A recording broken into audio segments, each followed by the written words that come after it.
सुप्रभात बच्चों, मेरा नाम परमदीप कौर है। बच्चों, आप कैसे हो बच्चों? आशा करती हूँ कि स्वस्थ होंगे और सुरक्षित होंगे। बच्चों, आज मैं क्लास 7th की हिंदी ग्रामर पाठ्यपुस्तक और इसका शीर्षक है लिंग।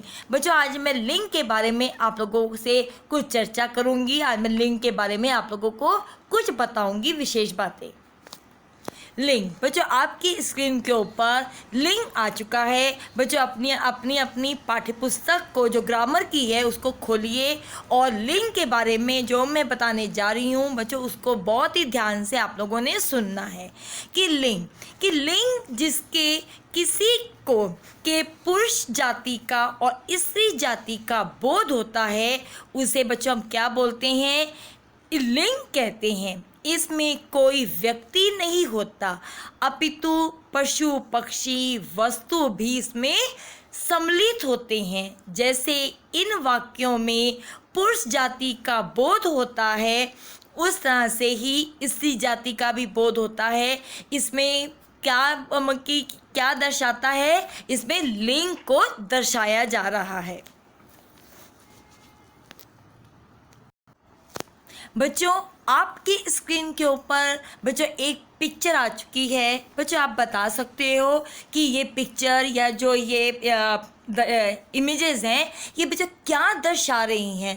कुछ बच्चे गेस कर सकते हैं कि ये पिक्चर देख के क्या आपको मालूम पड़ रहा है, या पिक्चर देख के क्या ये पिक्चर कहना चाह रही है? नहीं तो बच्चों, मैं बताती हूँ कि हिंदी भाषा में लिंग का अर्थ होता है चिन्ह।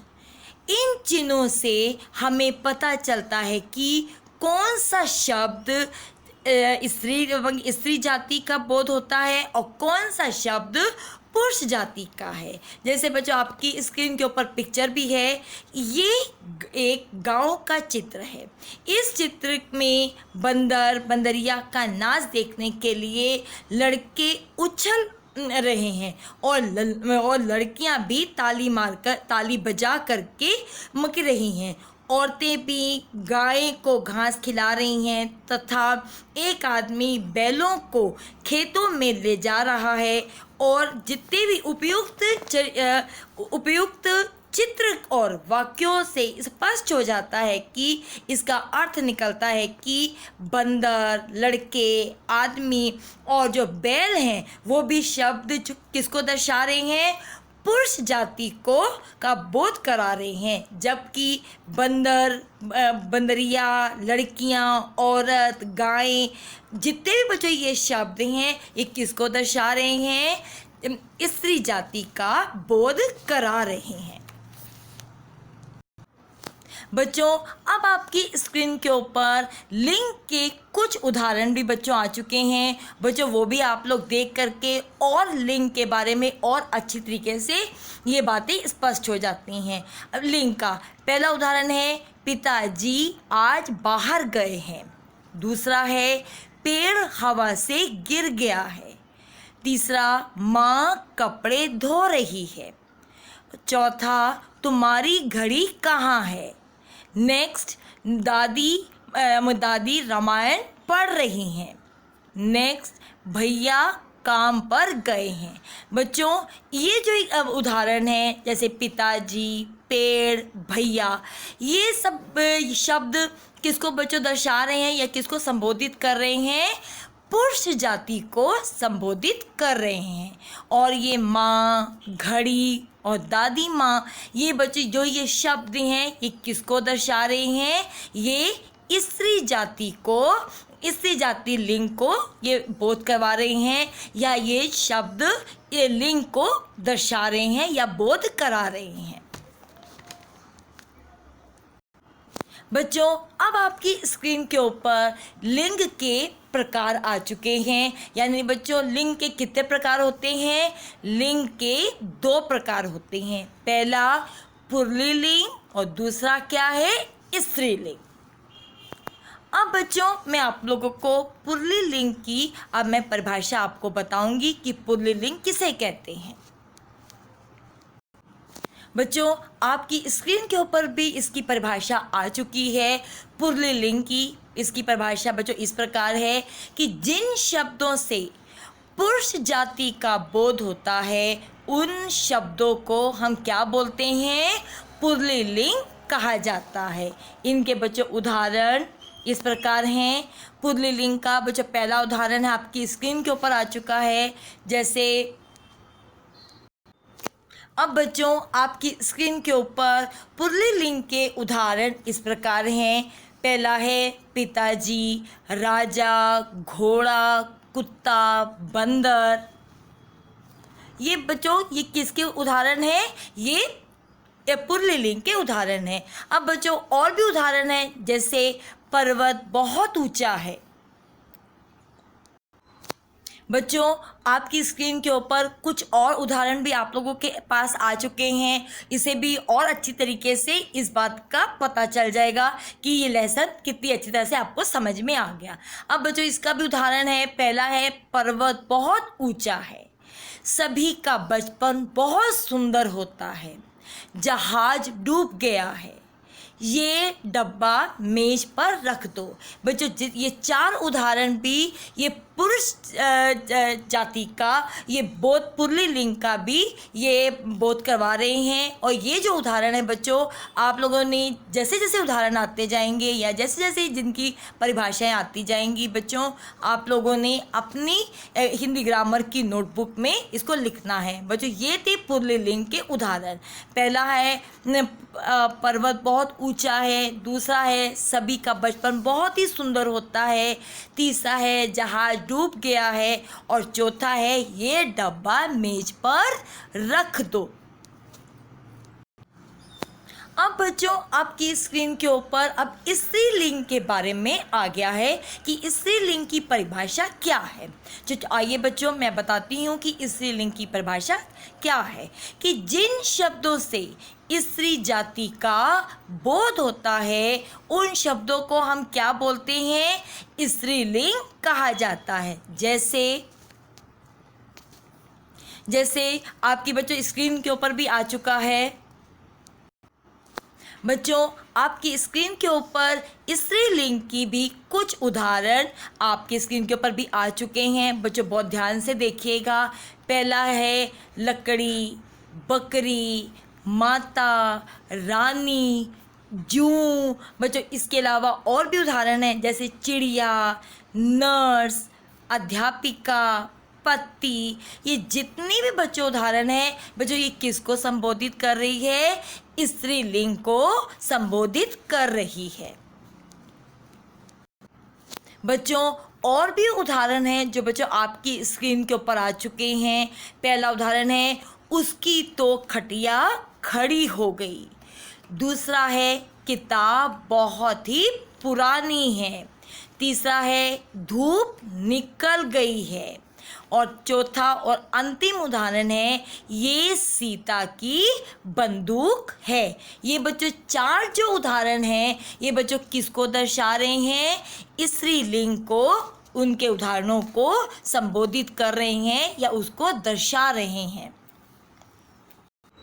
अब बच्चों आपकी स्क्रीन के ऊपर आ चुका है कि पुल्लिंग शब्द से स्त्रीलिंग शब्द को जोड़ना। बच्चों ये आपकी भी स्क्रीन के ऊपर आ चुका है। पहला है जैसे लड़का, लड़की, पिता, माता, दादा, दादी, नर, नारी, राजा, रानी, घोड़ा, घोड़ी, हाथी, हथनी, सुंदर, सुंदरी। बच्चों ये किसका है, ये पुल्लिंग शब्द से स्त्रीलिंग शब्द को जोड़ना है। अब बच्चों आपकी स्क्रीन के ऊपर आ चुका है कि स्त्रीलिंग शब्द से पुल्लिंग शब्द को कैसे जोड़ा जाता है। पहला है चूहिया, चूहा, सुनारिन, सुनार, मालिन, माली, बेटी, बेटा, मालकिन, माली, सेठानी, सेठ, इंद्राणी, इंद्र, नौकरानी, नौकर। ये बच्चों किसको, स्त्रीलिंग शब्द से पुल्लिंग शब्द को जोड़ते हैं। और ये बच्चों इसमें बहुत ही महत्वपूर्ण ये काम होता है या महत्वपूर्ण इसका अंग है कि कैसे हम लोग पुल्लिंग से स्त्रीलिंग और स्त्रीलिंग शब्द से पुल्लिंग शब्दों को जोड़ने का काम होता है। अब बच्चों मैं आपको बताऊंगी कि लिंग की पहचान कैसे की जाती है, यानी कि लिंग की पहचान। आइए बच्चों मैं आप इसके बारे में भी मैं कुछ जानकारी आपको देती हूँ कि प्राणीवाचक शब्दों में लिंग की पहचान करना बहुत ही सरलता से हो जाती है, किंतु जो निर्जीव वस्तुओं का लिंग निर्धारण करना वो क्या होता है, व्याकरण के द्वारा ही होता है। जितने भी बच्चों ये लिंग के जो शब्द होते हैं ये हमें किसकी सहायता से, जो व्याकरण जो संबंधी जो ये शब्द होते हैं इससे ही हम लिंग के शब्दों को जोड़ सकते हैं। इसी से ही हम पुल्लिंग से स्त्रीलिंग बना सकते हैं और स्त्रीलिंग से पुल्लिंग भी बना सकते हैं, और हमें लिंग की पहचान भी हो जाती है। और किसके माध्यम से, व्याकरण के माध्यम से हम लिंग की पहचान को अब आसानी से या सरलतापूर्वक हम उसकी पहचान कर लेते हैं। अभी बच्चों मैंने आप लोगों को लिंग की पहचान के बारे में मैंने आपको जानकारी दी है। अब बच्चों मैं आप लोगों को पुल्लिंग की पहचान के बारे में मैं आपको कुछ जानकारी दूंगी कि पुल्लिंग शब्दों को कैसे पहचान सकते हैं। कि पहला है कि शब्दों के अंत में छोटे आ का उच्चारण होता है तो वे पुल्लिंग कहलाते हैं, जैसे वचन, पर्वत, तन, मन, उपवन इत्यादि। जिन शब्दों के अंत में आपा, खाना, आवा, पा, आ, आम आदि जो आस आदि जो भी ये उच्चारण होते हैं बच्चों, ये किसके अंतर्गत आते हैं, ये पुल्लिंग के अंतर्गत ये आते हैं। जैसे बचपन, दवाखाना, प्रशासन, ये जितने भी बच्चों शब्द हैं वो सब किसके अंतर्गत आते हैं, पुल्लिंग के अंतर्गत आते हैं। और जिन शब्दों से अंत में त्र, ज, ख, दान, वाला ऐसे शब्द आते हैं वहाँ पर बच्चों वे सभी किसके, पुल्लिंग कहलाते हैं। जैसे शास्त्र, त्रिशूल, सूरज, दुकान वाला इत्यादि। जितने भी बच्चों ये शब्द हैं ये किसके अंतर्गत किसको संबोधित करते हैं, पुल्लिंग शब्द को संबोधित करते हैं। पुल्लिंग की पहचान को और अधिक स्पष्ट करने के जो रूप होते हैं उनको समझने के लिए बहुत सारे बिंदुओं का भी होना बहुत ज़रूरी है और बहुत आसान हो जाता है फिर लिंग को समझना या उस पे उन शब्दों को समझना, वो भी बच्चों बहुत ही आसान हो जाता है। जैसे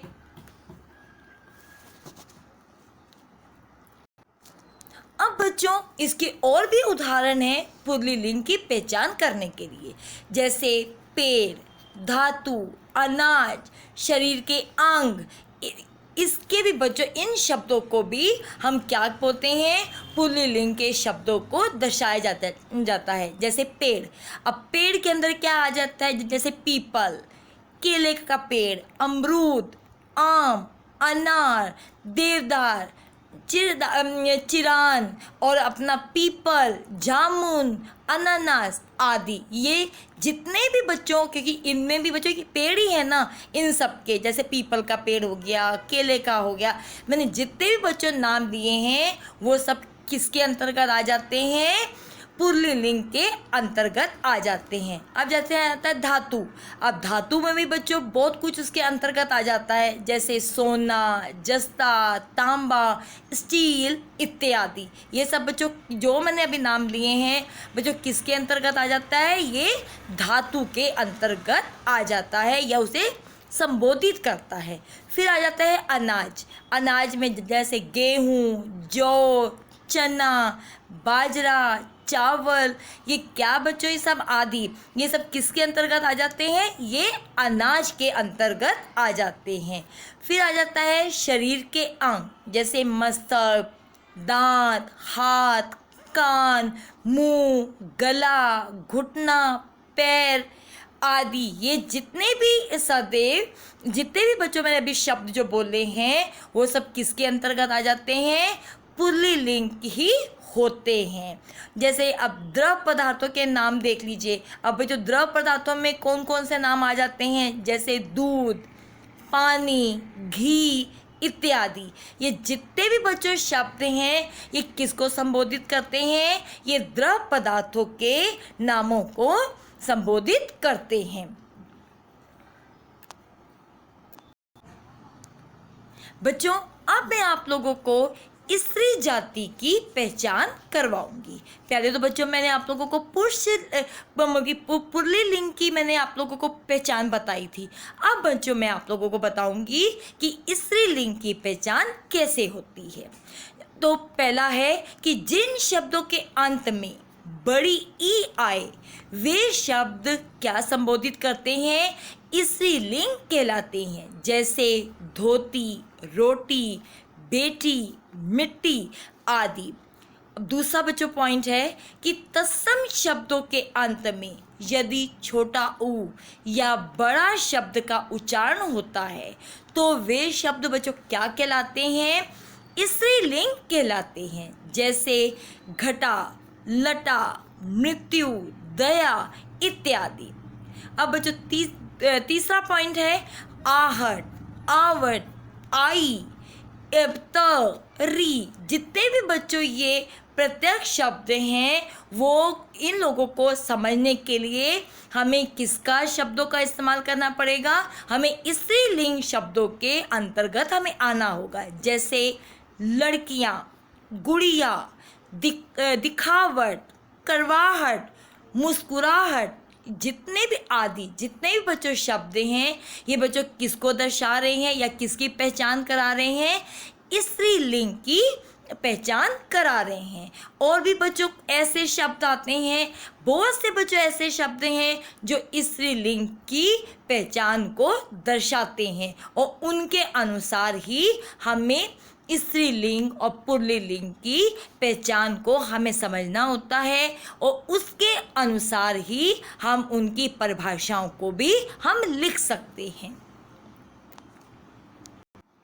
अब बच्चों मैं आप लोगों को स्त्रीलिंग की परिभाषा भी मैं आपको बताऊंगी कि और भी परिभाषाएं हैं। जैसे जिन शब्दों के माध्यम से किसी प्राणी, वस्तु या भाव से स्त्री जाति का बोध होता है उन्हें बच्चों हम क्या बोलते हैं? स्त्रीलिंग कहते हैं। उदाहरण के लिए जैसे माता जी खाना बना रही हैं, नानी माँ कहानी सुना रही हैं, राधा नाच रही है। ये जितने भी बच्चों शब्द हैं या उदाहरण हैं बच्चों ये किसको संबोधित कर रहा है? स्त्रीलिंग को संबोधित कर रहे हैं। अब बच्चों मैं आपको बताऊंगी कि लिंग परिवर्तन कैसे किया जाता है। हिंदी में पुल्लिंग शब्दों से स्त्रीलिंग बनाने के लिए कुछ प्रत्ययों का प्रयोग किया जाता है। वाक्य प्रयोग द्वारा शब्द का लिंग स्पष्ट हो जाता है। जैसे मैंने कुर्सी खरीदा। दूसरा है इसका उदाहरण मैंने कुर्सी खरीदी। बच्चों दोनों में कितना उदाहरणों में अंतर है तो इससे ये स्पष्ट हो जाता है कि लिंग परिवर्तन इसे ही कहते हैं कि दोनों को स्पष्ट करने के लिए कोई भी हम शब्दों को या किसी भी शब्दों को अगर हमें स्पष्ट करना है या लिंग परिवर्तन करना है तो उन लोगों तो वहाँ तक जाने के लिए हमें कुछ प्रयत्नों का प्रयोग करना होगा कि जिससे हम लिंग परिवर्तन को आसानी से हम इसको परिवर्तन कर सकते हैं। और शब्दों का जो लिंग स्पष्ट करना भी बहुत ज़रूरी होता है।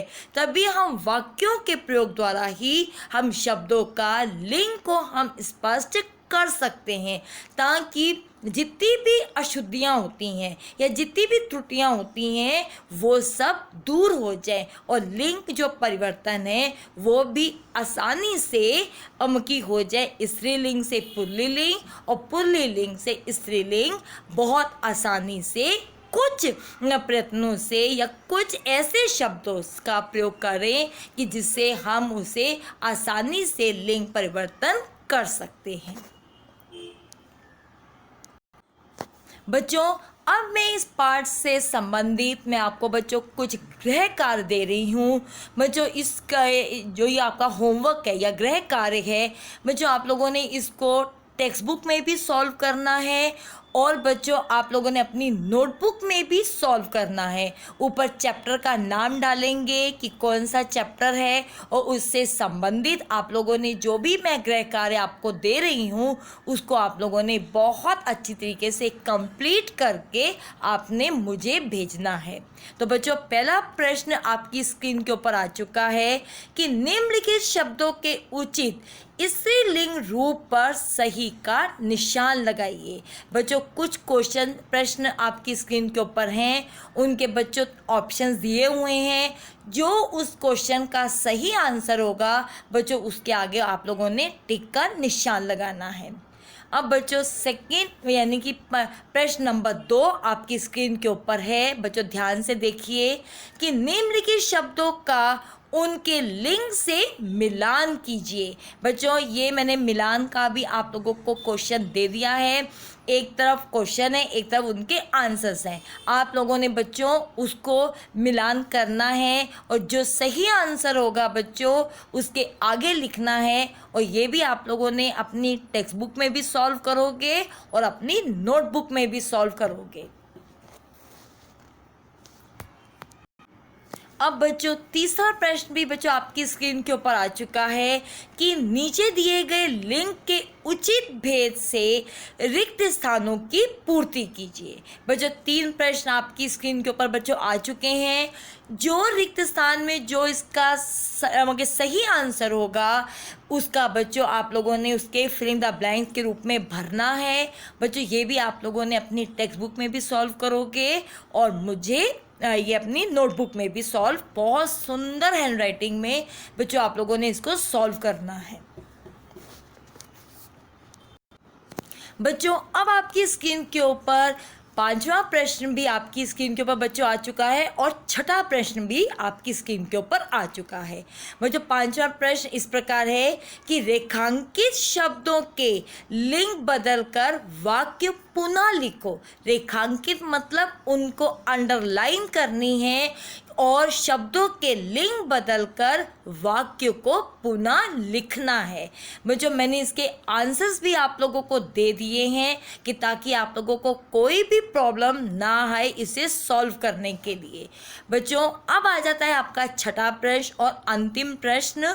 निम्नलिखित वाक्यों में से लिंग संबंधी जो भी अशुद्धियां हैं उसको छांट करके वाक्य में पुनः लिखना है। यानी कि मैंने जो आप लोगों को ये प्रश्न दिए हुए हैं ये अशुद्धियां वाले हैं। आप लोगों ने जो सही आंसर लिखोगे उसको शुद्ध करके आप लोगों ने इसमें आप लोगों ने कंप्लीट करना है अपनी टेक्स्ट बुक में भी और अपनी नोटबुक में भी। और बच्चों आशा करती हूँ कि आप लोगों को ये लेसन या टॉपिक ये समझ में आ गया होगा। बच्चों का कोई भी ऐसी प्रॉब्लम है तो मुझे मेल के थ्रू आप लोग मुझे अपनी प्रॉब्लम्स को बताइए ताकि मैं आपकी प्रॉब्लम्स को सॉल्व कर सकूं। और बच्चों कुछ भी ऐसा है तो मुझे मेल कीजिए ताकि मैं हर समय आपकी प्रॉब्लम्स को सॉल्व करूं, आपको कोई भी प्रॉब्लम नहीं होने दूंगी। और बच्चों आप लोग अपनी बुक में भी बच्चों आप लोगों ने टिक लगाया है ना कि मैंने आज किस टॉपिक के ऊपर आप लोगों से चर्चा की है। धन्यवाद बच्चों, सुरक्षित रहिए, अपने आसपास वाले लोगों को भी सुरक्षित रखिए, अपने मम्मी पापा को भी सुरक्षित रखें और बच्चों खुद भी सुरक्षित रहिए। हाथ अपना किसी अनजानी चीज़ को हाथ मत लगाइए, सैनिटाइज़र से अपने हाथों को वॉश कीजिए। खुश रहिए बच्चों, कल मिलते हैं बच्चों। बाय बच्चों, धन्यवाद।